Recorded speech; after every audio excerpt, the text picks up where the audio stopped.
자, 이응희 선생님. 자, 부장님, 제가 지도하기 너무 힘든 2학년 어린이가 있어요. 제 생각엔 아직 자기중심적이고 친구 마음을 이해를 못하는 것 같습니다. 배려도 못하고요. 행동 반경이 커서 친구를 자주 치는데 실수로 친 건 절대 사과를 안 해요.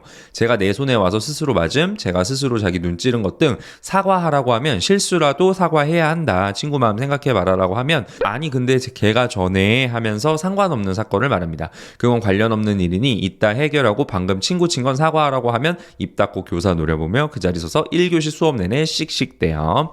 제일 힘든 건 친구들이랑 싸웠을 때 증언이 항상 갈려요.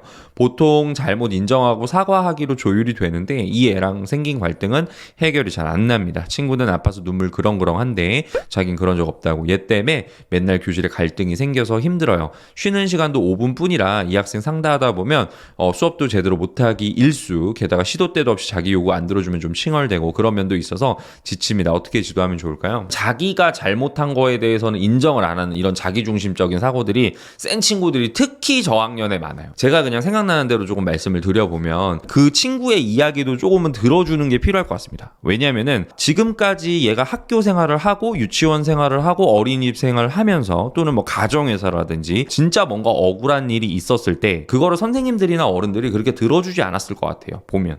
그러다 보니까는 이 아이한테는 내가 얘기를 해봤자 어른들은 듣지 않아 라는 마인드가 조금은 있는 것 같습니다. 특히 이런 친구들은 이제 본인들도 알거든요. 피해를 호소하는 친구들을 대할 때의 선생님의 눈빛과 자신을 대할 때의 선생님의 눈빛이 전혀 다르다라는 걸 알고 있어요. 그리고 그 분위기를 굉장히 빨리 느껴요. 빨리 깨닫고 선생님께서 어떻게 해주시는 게 가장 먼저냐면 일단 이 친구의 이야기를 조금 진솔하게 계속 들으려고 하세요. 너의 이야기 선생님 잘 듣고 있다. 그런 식으로 좀 일단은 이야기를 해주시는 게 필요할 것 같고 선생님께서 지금 잘못된 방법을 하시고 계시는 건 아니에요, 사실. 그러니까 그런 식으로 나아가 가시는데 선생님께서 이 아이랑 내가 좀 더 많이 친해져야 되겠다는 생각을 좀 많이 하셨으면 좋겠어요.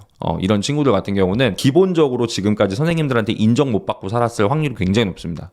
그렇기 때문에 일단 나는 너를 인정하고 너는 내 제자고 너는 내가 끝까지 책임질 거고 나는 너의 이야기를 모두 들을 준비가 되어 있다. 너는 나한테 어떤 이야기를 해도 난 들을 수 있다. 라는 거를 조금 보여주시는 게 필요해요. 그래서 선생님께서 의도적으로 가셔서 먼저 말 거시고 먼저 대화하시고 먼저 이야기를 좀 이끌어 나가시는 게 필요해요. 물론 이 친구가 쉬는 시간에 노는 게 있을 때 좀 같이 놀아주시는 것도 한 방법이에요. 선생님이. 그런 식으로 해가지고 이 아이의 시선이라든지 약간 이 아이가 보고 있는 시야가 친구들한테만 지금 가 있잖아요. 그거를 선생님한테 좀 돌려놓는 것도 필요해요. 이거는 교사가 좀 많이 힘들기는 한데 이런 문제 행동이 있는 친구들의 문제 행동을 좀 잡는데 굉장히 좀 좋은 역할을 하고 영향을 줍니다. 그렇기 때문에 이 아이가 좀 선생님이랑 좀 친해질 수 있도록 선생님께서 좀 방법을 찾아보시는 게 좋을 것 같아요. 이 아이가 좋아하는 관심사라든지 놀이라든지 이런 것들을 선생님께서 좀 관심을 가지시고 좀 이 친구한테 좀 이야기도 좀 들으시고 이런 식으로 하시면서 좀 생활 지도를 해나가시는 게 필요할 것 같아요. 제가 예전에 맡았던 1학년 친구 중에 한 명이 이런 비슷한 친구인데 일단 그 친구 같은 경우는 막 씩씩대거나 이런 거는 없었어요. 근데 이 아이가 자기도 모르게 때려요, 애들을. 그런 애가 있었어요. 그래가지고 이 친구 같은 경우는 이 아이를 혼내면은 예를 들어서 네가 이런 행동을 잘못했다. 넌 이런 행동 때문에 잘못했으니까 이 친구한테 사과해야 한다 그러면 얘는 몰라요. 그거를. 인지를 못하고 있는 거야. 왜? 내가 기억이 안 나요. 그거를 한 거에 대해서. 전혀 기억이 없어. 근데 나중에 보니까는 기억을 못하는 게 아니라 지가 그냥 기억을 안 하고 싶은 거였어. 선생님한테 와가지고 그냥 아무 말도 못하고 그냥 선생님만 뻐끔뻐끔 보고 있는 거예요. 그러다 보니까는 제가 어떻게 했냐면 이 아이가 좋아하는 게 뭔지를 좀 찾으려고 노력을 했어요. 근데 이 아이가 잘하는 게 이제 종이접기 이런 걸 엄청 잘하더라고. 센스가 있더라고요. 그래가지고 그 부분을 제가 엄청 칭찬을 많이 했어요. 그래서 막 물어보고 이거는 네가 책을 보고 하는 거냐 네 맘대로 그냥 접는 건데 이렇게 나오는 거냐 해가지고 야 대단하다. 그러니까는 얘가 애들이랑 같이 있다가 저한테 와요. 저랑 얘기를 하고 저랑 뭔가를 해요. 그런 모습을 좀 계속 보여주다 보니까는 확실히 1학기 때에 비해서는 2학기 때 조금 더 나아지는 모습을 많이 보여줬거든요. 결국에는 좀 많이 좋아져가지고 이제 학년 올라갔던 친구가 있습니다. 그런 느낌으로 좀 가셨으면 좋겠어요. 선생님께서. 제가 좀 그렇게 말씀드려요. 이 친구 같은 경우는 선생님께서 생각하신 것보다 인정을 많이 못 받고 살았을 것이다. 그리고 이 친구의 시야가 친구들한테 있는 거를 선생님한테도 좀 돌려라. 그 다음에 이 선생님께서 좀 이 친구가 좋아할 만한 거, 그 다음에 이 친구가 좀 관심을 가지고 있는 것, 그런 것들에 대한 이야기들 많이 하시고 긍정적인 이야기들, 시시콜콜한 이야기 많이 하시면서 그런 식으로 선생님은 너를 믿고 있다. 너의 이야기를 듣고 있다. 이런 거를 좀 보여주시고 그랬을 때 선생님의 생활지도가 먹힙니다. 내가 이 선생님을 이제 믿게 되잖아요. 선생님은 믿을 만한 사람인 거잖아요.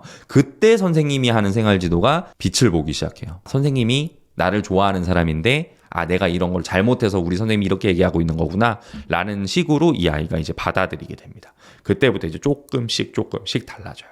그런 식으로 선생님께서 한번 해보시면 좋을 것 같아요. 자, 가짜 선생님. 우리 아이가 달라졌어요 봐도 화를 안 내시고 단호하게 말씀하시는 모습 보면 그 점은 보고 배워야 할 것 같습니다. 일단 오은영 박사님 같은 경우가 진짜 뭐 화를 낸다든지 뭐 애를 막 윽박 지르신다든지 그런 거는 전혀 없으시잖아요. 그리고 그런 거에 대해서 굉장히 우려를 많이 하시는 분이시죠. 그래서 저도 그런 것들을 좀 많이 배웠어요. 저도 옛날에는 저도 화 엄청 많이 내고 많이 혼내기도 하고 진짜 엄청 무섭게 하기도 했었는데 그게 다가 아니라는 거를 오은영 박사님 이런 프로그램이나 말씀하시는 내용들 그런 것들을 보면서 좀 많이 배웠습니다. 그러다 보니까 이제 아이들한테 조금 더 부드럽게 가게 되고 그다음에 아이들의 긍정적인 면을 계속 끌어내려고 하는 게 있죠. 그리고 아이들과의 래포 형성이 정말 제대로 되어 있다면 생활 지도를 못할 친구들은 없다라는 생각이 있어요. 물론 일단 요거는 제가 초등학교에서 교사 생활을 하고 있기 때문에 아마 그렇게 말씀드릴 수 있는 게 아닌가 싶기는 해요. 사실 중고등학교로 가게 되면은 정말 문제 행동이 심각한 친구들은 정말 심하다 보니까 그런 친구들은 조금 다른 대책을 마련을 해야 되지 않을까 싶기도 하고 그런 쪽으로 좀 말씀을 좀 드려봅니다. 자, 가짜 선생님. 시간이 오래 걸리더라도 잘못을 한 건 잘못했다고 분명히 인지하게 해줘야 돼요. 시간은 오버되더라도 잘못은 확실히 인정하게 해야 돼요. 근데 조용한 곳에 가서 말을 하는 게 아이에게 부담을 덜 줄 것 같아요. 교실에서 화내는 건 별로 좋지 못하다고 생각해요. 조용한 곳에서 이야기하는 게 좋을 것 같아요. 아이들이 뭔가 잘못을 하고 문제 행동을 일으키고 이랬을 때는 아이들이 많은 곳에서 이야기를 하는 것보다는 물론 이제 격리된 장소에서 이야기를 하는 게 이 아이의 자존감에 스크래치를 내지 않는 거다 보니까 좀 더 교육적으로 효과가 높다라고 얘기를 합니다. 일단 가짜 선생님께서 정확한 분께 지적을 해주셨는데 사실은 아이가 정말 문제 행동을 굉장히 크게 하고 있고 그 다음에 돌발 행동이 너무 커. 그리고 예를 들어서 선생님이랑 멀리 떨어진 상태에서 이 아이가 다른 학생들한테 위협이 될 만한 행동을 하고 있을 때에는 그 상태가 되면 이 아이는 아무것도 안 들리거든요. 그때 선생님께서 목소리를 확 지르셔가지고 이 아이가 신경을 나한테 선생님한테 쏟을 수 있도록 그렇게 만드시는 것도 필요해요. 무조건적으로 타이르고 무조건적으로 좋은 게 좋은 거지 라는 식으로 이제 생활 지도를 하는 게 사실은 옳지 않을 수도 있습니다. 그렇기 때문에 이렇게 말씀을 좀 드려보아요. 자, 그다음 이응 선생님 감사합니다. 저는 이 아이가 막둥이 외동이라 좀 응석바지로 자라서 그렇다고 생각했어요. 자존심 세고 놀이 좋아하고 저한테 와서 얘기도 많이 하는데 문제는 아침 활동 시간 수업 시간에 온다는 것. 화났을 땐 제 얘기 안 들으면서 화 풀고 나서 쉬는 시간에 선생님이랑 상담하자고 부르면 애들이랑 놀고 싶어서 제 지도는 듣지도 않고 혼나고 울었다가 달래주면 선생님이랑만 놀래요. 선생님이랑 같이 있을래요? 하면서 졸졸 따라다니며 응석 부리다가 또 언제 그러는 듯 놀러 가더라고요. 밀당이라는 것 알지만 밀당이라는 것 같지만 부장님 말씀대로 힘들지만 계속 이야기 들어주고 반복 지도하고 해야 되겠죠. 조언 감사드려요. 이응희 선생님 일단 잘하고 계신 것 같아요. 일단 이 아이가 그래도 선생님한테 계속 오는 거잖아요. 수업 시간에 오든 뭐 아침 활동 시간에 오든 일단 선생님한테 오는 거잖아요. 그럼 일단 이 아이는 선생님에 대해서 일단 긍정적인 마인드를 갖고 있는 거예요. 그럼 그 부분을 선생님께서 가지게 하기 위해서 정말 노력을 많이 하셨구나 라는 생각이 들고요. 선생님 일단 그렇다면 일단은 저는 첫 단추는 잘 꿰어졌다고 생각이 들거든요. 그런 상태에서 선생님께서 아이의 이야기를 조금 더 많이 들어주시고요. 그리고 좀 적극적으로 들어주는 걸 액션을 보여주세요. 좀 약간 오바를 많이 하셔야 돼요. 약간 저학년 같은 경우는 오바를 많이 해야 돼요. 어른들이 생각할 때는 쟤 왜 이렇게 오바해? 쟤 왜 이렇게 조금 과잉 액션이야? 라는 거를 보여줘야 아이들은 선생님한테 관심을 받고 있구나. 이게 선생님이 나를 좀 칭찬해 주는구나 라는 걸 그때 알아요. 이 친구들 같은 어린 친구들 같은 경우는 2학년도 마찬가지예요. 그러다 보니까는 선생님께서 약간은 조금 더 오바하시면서 몸을 딱 돌리셔가지고 이 아이를 바라보시면서 그리고 손 잡아줄 때 손도 좀 잡아주시고 이런 식으로 하시면서 하면은 금방 좋아질 수 있을 거라고 생각이 듭니다. 그래서 그렇게 말씀을 좀 드려볼게요, 선생님.